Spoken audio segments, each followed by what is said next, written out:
Praise the lord. దేవుడికి స్తోత్రం. అందరికి కూడా వందనాలు. అందరు బాగున్నారు కదా?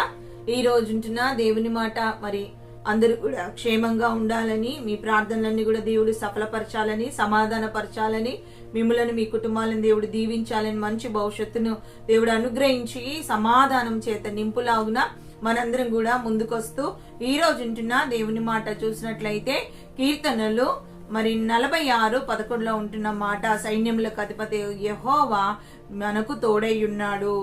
యాకోబు దేవుడైన యాకోబు యొక్క దేవుడు మనకు ఆశ్రయమై ఉన్నాడు. అవును, ఈ రోజు ఉంటున్న మాట, ఆయనే మనకు తోడుగా ఉన్న దేవుడు. ఎలాంటి దేవుడు అంటే మన దేవుడు సైన్యములకు అధిపతి అయిన దేవుడు. అవును, ఒక సైన్యములకు అధిపతి ఉంటే, ఒక సైన్యములకు అధిపతి అంటే అది ఎంత గొప్ప విషయమో. నిజమే, ఒక చిన్న సెక్యూరిటీ ఉంటేనే, ఒక బాడీ గార్డ్స్ ఉంటేనే ఎంతో గొప్ప విషయం అనుకుంటాం, ఎంతో గొప్ప వాళ్ళు అనుకుంటాం. ఏదో ఎమ్మెల్యేలకి, ఎంపీలకి, లేకపోతే ఎంతో మరి గవర్నమెంట్ లో మరి ఎంతో పొలిటికల్ గా ఉంటున్న వారికి మరి వాళ్ళకి సెక్యూర్ గా చాలా మంది ఉంటా ఉంటారు, బాడీ గార్డ్స్ ఉంటా ఉంటారు. కానీ మన దేవుడు నీకు నాకు కూడా, నీలాంటి నాలాంటి సామాన్యులకు కూడా, మనలాంటి సామాన్యులకు కూడా దేవుడు మనకు తోడై ఉండే దేవుడు. ఎలాగ తోడై ఉంటాడంటే ఆయన సైన్యములకు అధిపతి యెహోవా. అవును, ఆయన ఎంత గొప్ప దేవుడు అంటే ఆయన పరాక్రమశాలిగా ఉన్న దేవుడు ఉంటున్నాడు. ఆయన సైన్యము ఎక్కడ ఉంది అంటే ఆయన మనుష్యుడు కాదు, ఆయన దేవుడై ఉంటున్నాడు. దేవదూతల సైన్యం కలిగిన వాడిగా ఉంటున్నట్టుగా మనం చూస్తున్నాం. అవును, నిజమే.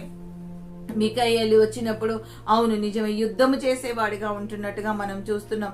అవును, ఈ రోజు మరి దేవుడు నీతో నాతో అంటున్న మాట, నా కొరకు మాట్లాడేవారు ఎవరు లేరు, నన్ను బలపరిచేవారు ఎవరు లేరు, నా కొరకు వాదించే వాళ్ళు ఎవరు లేరు, నా కోర్టు కేసు విషయంలో, నాకుంటున్న మరి వాయిదాల విషయంలో, నాకుంటున్న మరి న్యాయం తీర్చే వాళ్ళు ఎవరు లేరు అనుకుంటున్నావా? నీ కొరకు నీ పక్షాన నిలబడేవారు ఎవరంటే సైన్యములకు అధిపతి యెహోవా దేవుడే నీ పక్షాన ఉంటున్నట్టుగా మనం చూస్తున్నాం. అవును, నీ పక్షాన దేవుడే ఉంటే మనుషులు ఎవ్వరు కూడా ఏమీ కూడా చెయ్యలేరు. అందుకని ఆయన అంటున్న మాట, నీకు విరోధంగా రూపించబడిన ఏ ఆయుధం కూడా వర్ధిల్లదు. అవును, నీకు విరోధంగా ఒకవేళ మనుషులు తలంచినా, ఆలోచించినా అది ఏది కూడా సఫలం కాదు. కానీ ఈ రోజు ఆయన అంటున్న మాట ఏమంటే సైన్యములకు అధిపతి యెహోవా. అవును, నీ దేవుడు, నీవు నేను ఆరాధిస్తున్న దేవుడు ఎంత గొప్ప దేవుడో నీకు నాకు తెలిసిన వారిగా ఉండాలి.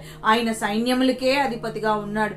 ఒక సైన్యము ఎంతమంది కలిగితే ఎంతమంది ఉంటారు, ఒక్కొక్క టీమ్స్ లో ఎంతమంది ఉంటారు? కనీసం ఒక 50 మంది, కనీసం ఒక 30 మంది అలా ఉంటారు. అలాంటిది ఆ సైన్యంలో ఎన్ని టీమ్స్ ఉన్నాయో వాటన్నిటికి కూడా ఎవరంటే ఆయనే అధిపతిగా ఉంటున్నాడు. అవును, నీ దేవుడు నీ పక్షాన ఎంత ప్రణాళిక కలిగి ఉన్నాడు, ఎంత ఉన్నతమైన ఉద్దేశం కలిగి ఉన్నాడు. నీవు నేను ధైర్యం తెచ్చుకునే వారిగా ఉండాలి. నా కొరకు ఎవరు లేరు, నా కొరకు మాట్లాడేవారు, నాకు న్యాయం తీర్చేవారు, నన్ను కాపాడేవారు, నాకు తోడుగా ఉండేవారు, నాకు విడుదలిచ్చేవారు ఎవరు లేరని బాధపడుతున్నావా? నాకు నా తరపున నా కుటుంబం పక్షాన ఉండేవారు ఎవ్వరూ లేరు, నాకు అన్యాయం అయిపోతుంది, నా భూమి విషయంలో, నా పంట విషయంలో, లేకపోతే నాకు పాలోళ్ళ విషయంలో, ఏదైతే నీకు కష్టంగా ఉందో దేవుడు నీతో నాతోటే మాట్లాడుతున్న దేవుడై ఉంటున్నాడు. స్పష్టంగా మనల్ని బలపరుస్తున్న దేవుడై ఉంటున్నాడు. అవును, మనం బలం తెచ్చుకునే వారిగా ఉండాలి, ధైర్యం తెచ్చుకునే వారిగా ఉండాలి. ఆయన మన తోడుగా ఉండే దేవుడై ఉంటున్నాడు. ఈ లోకానికి ఆయన మనకు తోడుగా ఉండడానికి ఇమ్మాన్యుయేల్ దేవుడుగా వచ్చాడు. ఆయన ఎలాగుండే దేవుడు అంటే సైన్యములకు అధిపతి యెహోవా.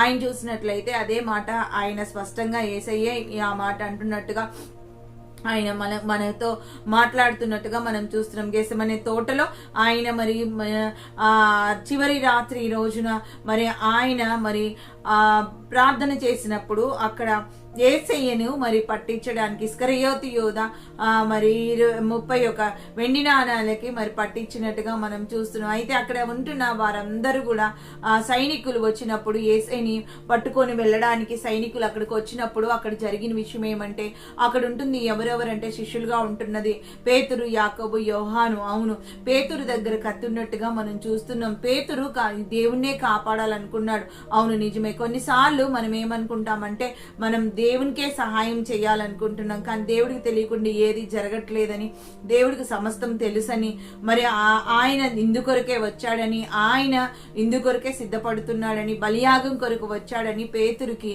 అప్పటికి ఇంకా అవగతం కాలేదు. ఆయన ఎన్నోసార్లు ముందుగానే బయలుపరిచినప్పటికీ కూడా ఆయన అర్థం చేసుకోలేకపోయాడు. కానీ ఆయన మరి ఆ సైనికుడిని ఒకసారి చూసినట్లయితే అక్కడ జరిగిన విషయం ఏమంటే, ఆ సైనికుడి మీద మరి మరి దాడి చేసినట్టుగా మనం చూస్తున్నాం. అక్కడ చూసినట్లయితే మత్తయి సువార్తలో 26వ అధ్యాయము 53లో ఈ మాట రాయంటే ఆయన అంటున్న మాట ఏమంటే, నువ్వు ఎందుకు ఆయన అంటున్న యేసయ్యే పలుకుతున్న మాట ఏమంటే, ఈ సమయంలో నేను నా తండ్రిని వేడుకొనిన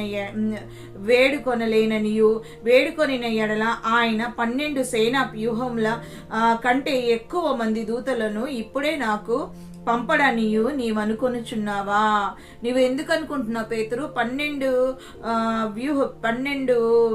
సేనా వ్యూహంల కంటే ఎక్కువ మంది దూతలే, దేవదూతలే వస్తారంట.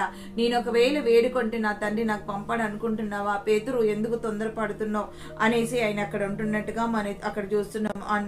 వెంటనే యేసు యొద్దకు వచ్చి, బోధకుడా నీకు శుభమని చెప్పి ఆయనను ముద్దు పెట్టుకుని ఇస్కరియోతు యూదా 50వ వచనంలో, యేసు చెలికాడా నీవు చేయవచ్చినది చేయుమని అతనితో చెప్పగా వారు దగ్గరకు వచ్చి ఆయన మీద పడి ఆయనను పట్టుకొనిరి. ఇదిగో యేసుతో కూడా ఉన్న వారిలో ఒకడు చెయ్యి చాచి కత్తి దూసి ప్రధాన యాజకుని దాసుని కొట్టి వాని చెవి తెగ నరికెను. యేసు నీ కత్తి వరలో తిరిగి పెట్టుము. కత్తి పట్టుకొను వారందరూ కత్తి చేతనే నశించెదరు. నేను వేడుకొనిన ఎడల 54లో, నేను వేడుకొనిన ఎడల ఈలాగు జరగవలెనను లేఖనము ఎలాగు నెరవేరునని అతనితో చెప్పెను. నేను వేడుకుంటే ఒకవేళ ఇదంతా ఎలాగ జరుగుతుంది, ఇదంతా జరగాలని లేఖన నెరవేర్పు కదా, మీరెందుకు నాకు సహాయం చేయాలనుకుంటున్నారు, నాకు తెలుసు అని ఆయన నన్ను నేనే అప్పగించుకుంటున్నాను. నా సొంతంగా నేను ఇష్టపడి నేను మరి మరణానికి అప్పగించుకుంటున్నాను, శిలువ మరణానికి అప్పగించుకున్నాను. ఎవ్వరు కూడా చంపలేరు, కానీ నేను అప్పగించుకుంటున్నాను అనేసి అక్కడ మాట్లాడుతున్నట్టుగా చూస్తున్నాం. అవును, అక్కడ చూసినట్లయితే ఆయన అంటున్న మాట ఏమంటే, నేను ఒకవేళ తండ్రిని వేడుకుంటే 12 సేనా వ్యూహంల కంటే ఎక్కువ దేవదూతలను దేవుడు పంపిస్తాడంట. అవును, ఒక్క సైన్యంనే చూసినప్పుడు మనం భయపడిపోతాం. ఇంతమందా, ఇంత బలమా, ఇంత మరి ఇన్ని ఆయుధాలు ఉన్నాయా అనేసి అనుకుంటా ఉంటారు. అవును, మరి కానీ దేవుడు అంటున్న మాట, ఆకాశంలో నుంచి సైన్యమే దిగి వస్తుంది, కానీ లేఖనాలు నెరవేర్చబడాలంటే నేను ఇదంతా కూడా జరగాల్సిందే అని మరి యేసయ్య సిద్ధపడిగా మరి ఉన్నట్టుగా మనం చూస్తున్నాం. ఈ రోజు మరి దేవుడు నీతో నాతో మాట్లాడుతున్న మాట, మనల్ని బలపరుస్తున్న మాట. ఆయన తోడుగా ఉన్నాడు. ఎలాగ తోడుగా ఉన్నాడు? సైన్యములకు అధిపతి యెహోవాగా తోడుగా ఉన్నాడు.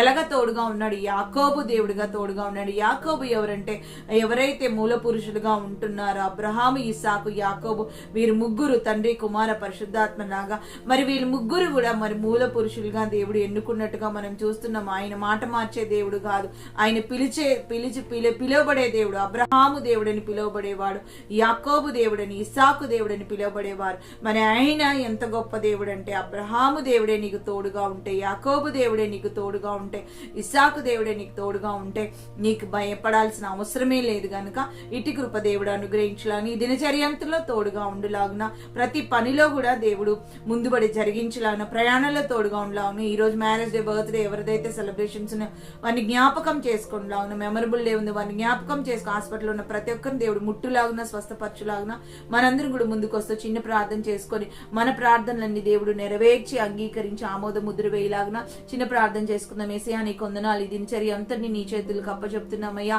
మీరు తోడుగా ఉండండి, ప్రయాణంలో తోడుగా ఉండండి, పనులలో మీరు తోడుగా ఉండండి ప్రభా. ప్రతి కీడు తప్పించండి, కుటుంబాల్లో శాంతి, సమాధానం, నెమ్మది దయచేయండి ప్రభా. ఈ దినచర్య అంతటిని ప్రభా నీ చేతులకు అప్పచెప్తూ మా దేశం, రాష్ట్రం, జిల్లాను, ప్రాంతం రక్షణ కార్యము జరిగించమని ప్రభా. అయ్యా నాయన నిన్ను స్తుతించే వారికి మమ్మల్ని చెయ్యమని ప్రభా. నాయన యెరూషలేము క్షేమము దయచేయమని ప్రభా. అయ్యా నీకు వందనాలు. మమ్మల్ని, మా కుటుంబాలను నాయన ఇప్పుడు లైవ్ లో చూస్తున్న ప్రతి ఒక్కరిని కూడా నీ చేతులకు అప్పచెప్తూ, వింటున్న ప్రతి ఒక్కరిని కూడా నీ పాదాలు పట్టుకుంటూ ప్రభాని దీవించమని ప్రభా, ఆశీర్వదించమని నజరేయుడు సర్వశక్తిమంతుడైన యేసయ్య నామములో అతి వినయంగా బ్రతిమలాడి ప్రార్థించి దినచర్యను ఆరంభించుకుంటున్నాం తండ్రి. ఆమేన్, ఆమేన్, ఆమేన్. అవును, అందరికి కూడా వందనాలు. Praise the Lord. దేవుడు మిమ్ములను, మీ కుటుంబాలను నిండారుగా దీవించునుగాక. Amen, amen. God bless you. Subscribe చేయండి, షేర్ చేయండి, తప్పకుండా లైక్ చేయండి, అంతేకాకుండా కామెంట్ చేయండి. అందరికి కూడా వందనాలు. Praise the Lord, praise the lord.